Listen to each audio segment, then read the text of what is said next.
আচ্ছা, তো আজকে হচ্ছে আমরা নিউটনিয়ান মেকানিক্সের একটা কোয়েশ্চেন সলভ করব। সেই কোয়েশ্চেনটা হচ্ছে 1 নাম্বার, যেখানে বলছে কি যে mass of a wheel is 6 KG and with to an axis radius of gyration is 30 centimeter. To generate 3 radius per second square acceleration, what should be the value of applied torque? তো এটা মূলত হচ্ছে Newtonian মেকানিক্সের একটা math, MCQ type math. এখন এখান থেকে আসলে বুঝতে হবে মাস মানে হচ্ছে ভর, তাহলে এক হুইল মানে হচ্ছে চাকা, তো একটা চাকার ভর দেওয়া আছে কত 6 KG, and with respect to an axis radius of gyration is 30 centimetre. Radius of gyration is 30 centimetre, radius of gyration মানে হচ্ছে চক্রগতির ব্যাসার্ধ।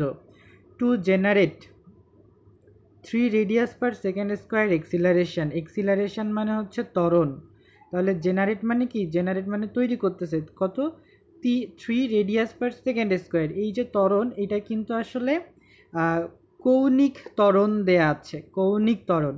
আর রৈখিক ত্বরণের একক হচ্ছে মিটার পার সেকেন্ড স্কোয়ার, কৌণিক ত্বরণের একক হচ্ছে radius per second square. Acceleration, acceleration মানে হচ্ছে ত্বরণ। What should be the value of applied torque? Torque মানে কি, টর্ক মানে হচ্ছে যে কৌণিক বল, তাহলে প্রযুক্ত, অ্যাপ্লাইড মানে হচ্ছে প্রযুক্ত, তাহলে প্রযুক্ত কৌণিক বলের মান আসলে এখানে জানতে চেয়েছে। তাহলে আমাদের যে যে ভ্যালুগুলো দেয়া আছে আমরা এখন সেই ভ্যালুগুলো আগে লিখব। আমাদের এখানে মাস দেয়া আছে, আমাদের হুইলের অর্থাৎ চাকার মাস দেয়া আছে হচ্ছে 6 কেজি, তাহলে আমরা ভর পাইলাম হচ্ছে কত 6 কেজি, মাস হচ্ছে আমাদের 6 কেজি। এরপরে আমরা দেখতে পাচ্ছি radius of gyration is 30 centimetre, তাহলে এখন আমরা এটা লিখে ফেলি। আমরা এখন রেডিয়াস অফ গিউরেশন হচ্ছে মানে চক্রগতির ব্যাসার্ধকে রেডিয়াস অফ গিউরেশন বলে, এটা হচ্ছে কত 30 সেন্টিমিটার। কিন্তু আমাদের তো সেন্টিমিটার এককে কাজ করলে চলবে না, আমাদের এই সেন্টিমিটারটাকে মিটারে পরিণত করতে হবে। তাহলে সেন্টিমিটারকে মিটারে নিতে গেলে আমাদের এটাকে আসলে 100 দিয়ে ভাগ করতে হবে। কেন 100 দিয়ে ভাগ করতেছি একটু দেখি। সেন্টিমিটার কি ছোট একক না, সেন্টিমিটার, মিলি, সেন্টি, ডেসিমিটার। সেন্টিমিটার হচ্ছে ছোট একক, ছোট একক থেকে আমরা যখন বড় এককের দিকে যাব তখন আমাদেরকে ভাগ করতে হবে, আর বড় একক থেকে যখন আমরা ছোট এককে আসব তখন আমরা গুণ করব, এটা আসলে মনে রাখতে হবে। তাহলে সেন্টিমিটার থেকে মিটারে যদি আমরা যাইতে চাই, মিলি সেন্টি, সেন্টি, ডেসিমিটার, কয় ঘর যাচ্ছি 2 ঘর যাচ্ছি, সেন্টি ডেসিমিটার, সেন্টি থেকে মিটারে যেতে 2 ঘর লাগে, তো 10 10 100, আমরা 100 দ্বারা ভাগ করলে এটা আমরা কি পাবো, মিটার পেয়ে যাব। এখন এই ভাগটা আমরা দেখি, এই শূন্য আর এই শূন্য যদি আমরা কেটে ফেলি তাহলে আমাদের কি থাকে, এখানে থাকে হচ্ছে 3/10, 3/10 মিটার থাকে। এটাকে আমরা আরেকটু ছোট করে লিখতে পারি এইভাবে, যে ভাগটা যদি আমরা করি নিচে 10, এখানে কত, এই যে 3টা থাকে, এটাকে যদি আমরা ভাগ করি দশমিক দিতে হবে, একটা দশমিক নিয়ে এখানে একটা দশমিক যদি আমরা দেই তাহলে আমরা এখানে একটা শূন্য বসাইতে পারবো, আর দশমিকের এখানে শূন্য বসবে অটোমেটিক, তাই না? তাহলে এখানে এখন আমরা দেখতে পাচ্ছি 30 হচ্ছে, তাহলে 3 10 30, তাহলে ইকুয়াল টু 0। তাহলে এখান থেকে আমরা রেডিয়াস অফ গিউরেশন কত পাচ্ছি, 0.3। তাহলে আমরা রেডিয়াস অফ গিউরেশন পেয়েছি কত, 0.3 মিটার, ঠিক আছে, 0.3 মিটার আমরা পেয়েছি।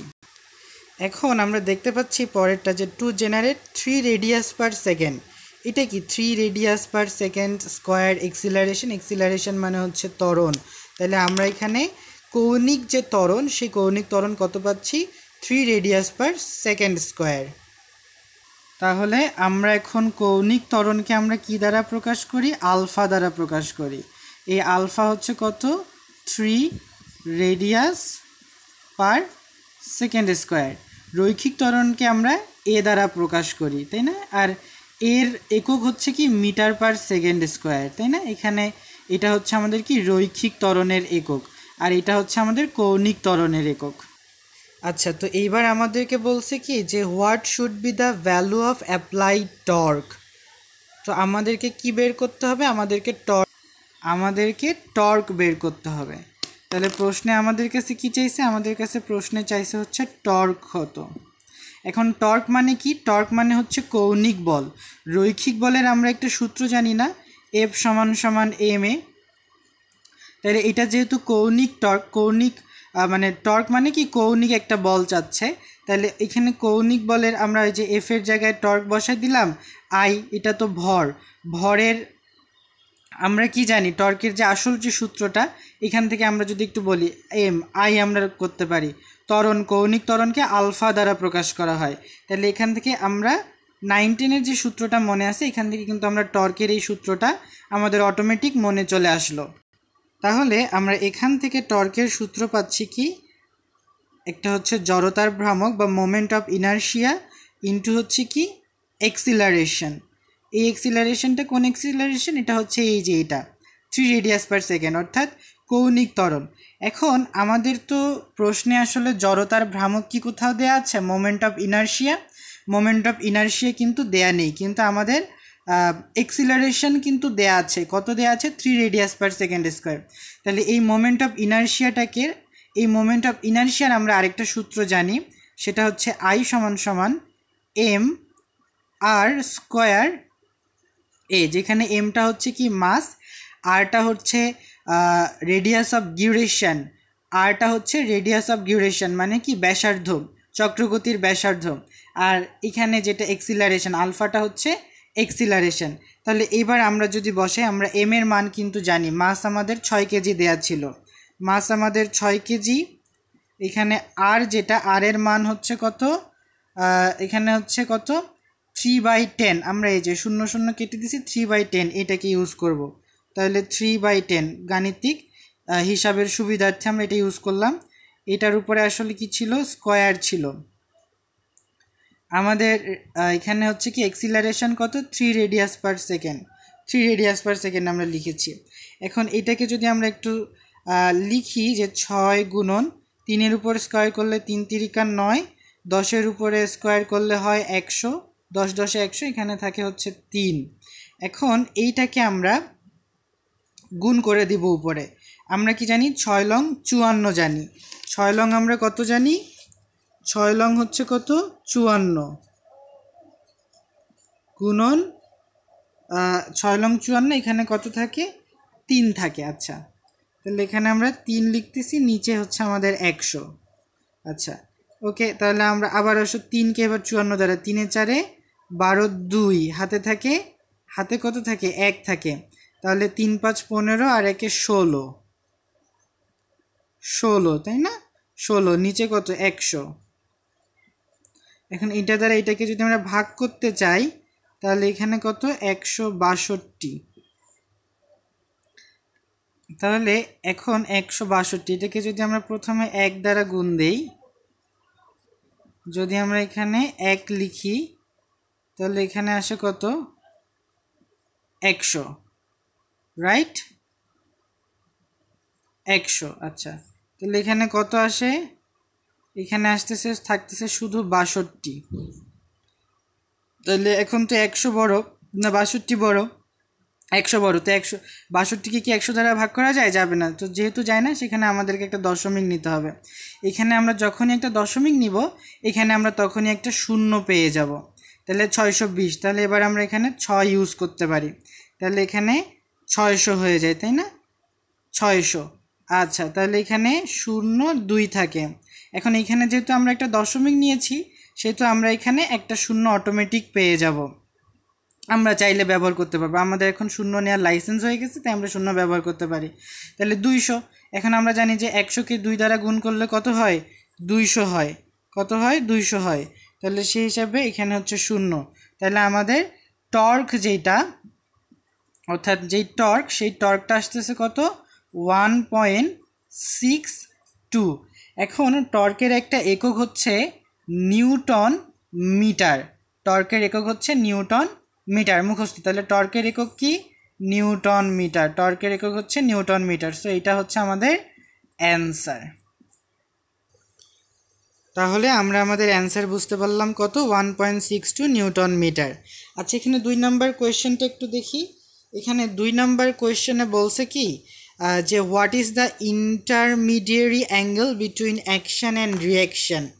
এখন ইংলিশ কোয়েশ্চেন তো এত কিছু বুঝি না, বাংলা করতে গেলে অনেক সমস্যা, তাই একটু হিন্টস দিয়ে আসলে বুঝতে হবে যে কোয়েশ্চেনে কী চাইছে। What is the intermediary angle between action আর রিয়াকশান। অ্যাকশন আর রিয়াকশান মানে কি, ক্রিয়া এবং প্রতিক্রিয়া, এবং অ্যাঙ্গেল মানে হচ্ছে কোণ, হ্যাঁ, আর ইন্টারমিডিয়ারি মানে হচ্ছে মাঝখানে। তাহলে ক্রিয়া এবং প্রতিক্রিয়ার মাঝখানে যেই কোণটা উৎপন্ন হয় সেই কোণটার মান কত। বিষয়টা হচ্ছে এই যে এইরকম, এই যে আমরা এই যে একটা বস্তু এই দিকে যাচ্ছে, তার ক্রিয়া যদি এইমুখী হয়, তার প্রতিক্রিয়া কি, তার বিপরীতমুখী হবে, তার প্রতিক্রিয়া হবে বিপরীতমুখী। তাহলে এই যে মাঝখানে যে কোণটা উৎপন্ন হয় এই কোণটার আসলে মান কত। এই কোণটার মান হচ্ছে 180 ডিগ্রি, অর্থাৎ ক্রিয়া প্রতিক্রিয়ার মধ্যবর্তী কোণ সর্বদাই কি হয়, 180 ডিগ্রি হয়। এটা মুখস্থ, এটা হচ্ছে ফিক্সড। তাহলে ক্রিয়া সবসময় কি হয়, মানে ক্রিয়ার বিপরীতে সবসময় প্রতিক্রিয়া হয়, মাঝখানের কোণ হবে 180 ডিগ্রি।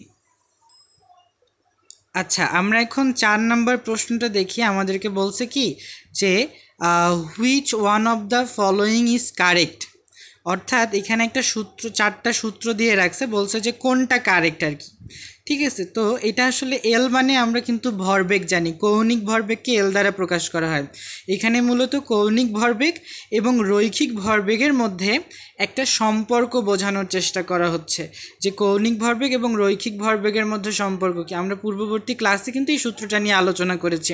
তাহলে এই সূত্রটার অ্যান্সার হচ্ছে কি সি, অর্থাৎ কৌণিক ভরবেগ আর রৈখিক ভরবেগকে যদি আমরা সূত্রের যদি আমরা সম্পর্কিত করতে চাই, তাহলে আমাদেরকে কৌণিক যে ব্যাসার্ধ বা ব্যাসার্ধ দিয়ে আসলে গুণ করতে হবে।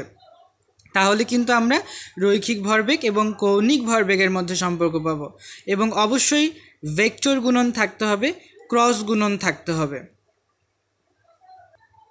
আচ্ছা, আমরা এখন একটু 5 নাম্বার কোয়েশ্চেনটা দেখি। তো বলছে কি for circular motion which one is the quantity of angular momentum. Quantity of angular momentum. আচ্ছা, অ্যাঙ্গুলার মোমেন্টাম মানে কি, অ্যাঙ্গুলার মোমেন্টাম মানেই কিন্তু হচ্ছে ভরবেগ, কৌণিক ভরবেগ। তো আমাদেরকে এখানে কৌণিক ভরবেগের বলছে যে কোনটা সঠিক, কৌণিক ভরবেগের সূত্র বলছে। তো আমরা কৌণিক ভরবেগকে আমরা এল দ্বারা প্রকাশ করি, এবং কৌণিক ভরবেগের সূত্র হচ্ছে কৌণিক ভর গুণন কি ভরবেগ, বেগকে ওমেগা দ্বারা প্রকাশ করা হয়। এল সমান সমান আই ওমেগা। ওই যে আমরা 9-10-এ পি সমান সমান এমভি পড়ছিলাম না, পি সমান সমান এমভি, ভরবেগ, ভর গুণন বেগের গুণফলকে ভরবেগ বলা হয়। তো এইগুলো তো ছিল রৈখিক ভরবেগ, আমরা তো এখন কৌণিক ভরবেগ আলোচনা করতেছি। তাই এলটা অর্থাৎ অ্যাঙ্গুলার মোমেন্টাম, যেটা আমরা অ্যাঙ্গুলার মোমেন্টাম, কৌণিক যেহেতু বক্রপথের ফিজিক্স করতেছি, তো তাই আমরা এখানে কৌণিক ভর এবং কৌণিক বেগ নিয়েছি। তাহলে angular momentum is equal to moment of inertia into omega. Omega মানে কৌণিক বেগ। এখন ওমেগা, প্রশ্নে কিন্তু ওমেগা আছে বাট আই না। এখন এখান থেকে আমরা একটু সূত্রটা ভাঙার চেষ্টা করি। আই সমান সমান আমরা কি জানি, M R square omega, right. I সমান সমান কিন্তু এটা হচ্ছে আমরা মোমেন্ট অফ ইনার্শিয়ার ক্ষেত্রে আমরা জানি এম আর স্কোয়ার। এমটা হচ্ছে ভর, আরটা হচ্ছে কি ব্যাসার্ধ, অর্থাৎ রেডিয়াস অফ গিউরেশন, আরটা হচ্ছে চক্রগতির ব্যাসার্ধ ওমেগা। তাহলে এখান থেকে আমরা পাচ্ছি কি যে মোমেন্ট অফ অ্যাঙ্গুলার মোমেন্টাম সমান সমান এম আর স্কোয়ার ওমেগা। তাহলে সেই হিসাবে আমাদের এখানে কারেক্ট অ্যান্সার হচ্ছে অপশান বি।